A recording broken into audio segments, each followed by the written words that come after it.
Moadim L'Simcha Rabotai. We are continuing with our Mishna Yomi Masechet Pesachim. We are up to Perek Zayin Mishnah Tet.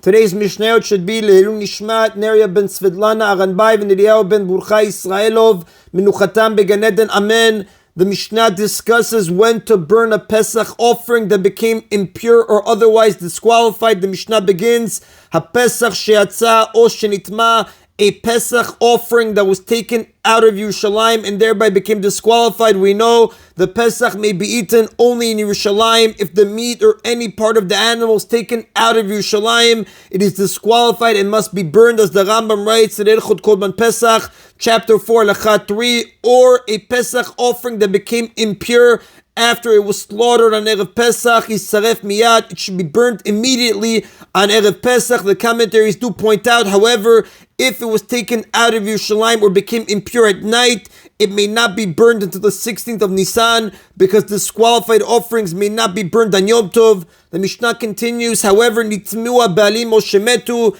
if all the owners of a Pesach became impure or died on Erev Pesach, and the Pesach is therefore disqualified because there is no one to eat it, as we learned in chapter 6, Mishnah 6, a Pesach is valid only if it has at least one owner, meaning a person registered to it was able to eat it. The Mishnah says, Ti'ubar tzurato, its appearance must be left to change before it is burned, meaning it is not burned right away, rather it must be left overnight until it becomes disqualified as notar, leftover sacrificial meat.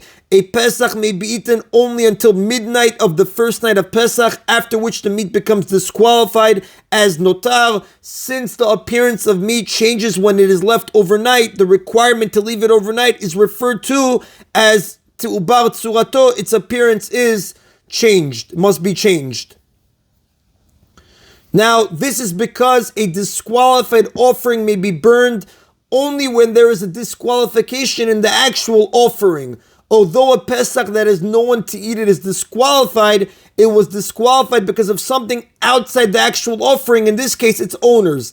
Therefore, although it cannot be eaten, it cannot be burned either. There is no option but to leave the meat until it develops its own disqualification, which is done by leaving it to become notar, v'yisarev b'shishasar. It is then burned on the 16th of Nisan. Since the 15th of Nisan, when it becomes notar as Yom Tov, on which is forbidden to burn disqualified offerings, it is burned on the 16th of Nisan. Now, Rabbi Yochanan ben Beroka disagrees. Rabbi Yochanan ben Beroka Omer, Rabbi Yochanan ben Beroka says, Af zei saref miyad, this too, a Pesach whose owners died or became tameh, is also burnt immediately on Erev Pesach, lefi she'eno ochlin, because it has no one to eat it. Now the commentaries explain, according to Rabbi Yochanan ben Beroka, this is considered a disqualification in the actual offering, therefore it is burned right away. Now Rabbi Yochanan ben Beroka refers to a case in which the owners became disqualified before the blood of the offering was thrown on the altar. Since the meat of the offering becomes fit to be eaten only after its blood is thrown on the altar, and in this case,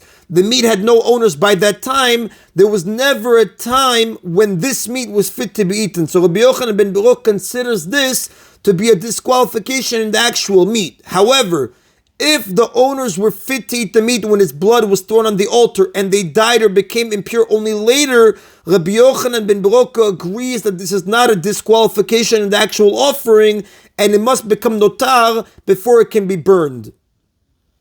However, again, if it is not burned on Erev Pesach, in the case of Rabbi Yochanan ben Beroka, it may not be burned until after Yom Tov, meaning until the 16th of Nisan. And that is the end of Mishnah Tet. The Rav does point out, Ven alachak Rabbi Yochanan ben Beroka, the halakha does not follow the opinion of Rabbi Yochanan ben Beroka. Mishnah Yud now continues, the meat of the Pesach must be eaten on the first night of Pesach and may not be left over past that time. If anything is left over, it must be burned, as the Torah says in Sefer Shemot, chapter 12, Pasuk 10, you shall not leave any of the Pesach until morning. Any of it that is left until morning, you shall burn in the fire.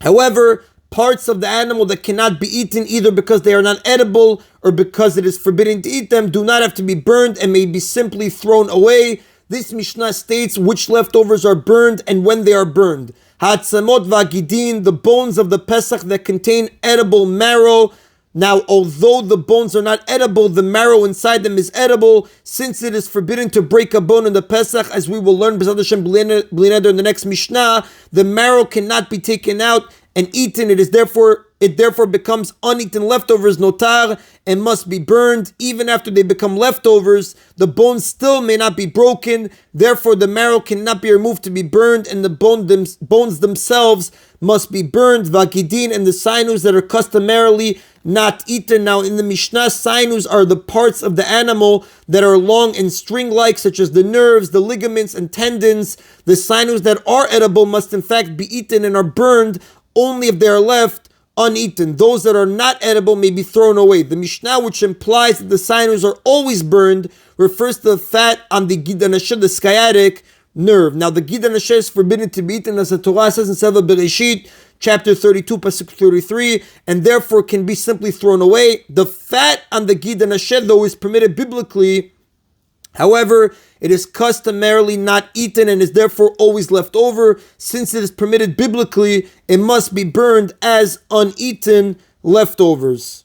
So the Mishnah says, Atzamot v'agidin, the bones and the sinews that are not customarily eaten, the bones that contain the marrow and the sinews that are customarily not eaten, v'anotar, and the leftover uneaten meat, isarfu b'shishasar, they are burned on the 16th of Nisan, which is the first day of Chol Moed, and not on the 15th, which is Yom Tov. Chal shishasar liot b'Shabbat isarfu b'shivasar. If the 16th falls on Shabbat, they are burned on the 17th of Nisan. Lefi she'enan dochin lo et Shabbat v'lo et Yom Tov, because the mitzvah to burn leftovers does not override either Shabbat or Yom Tov. And that is in Rabotai today's Mishna Yomi. Baruch Adonai le'olam. Amen v'amen.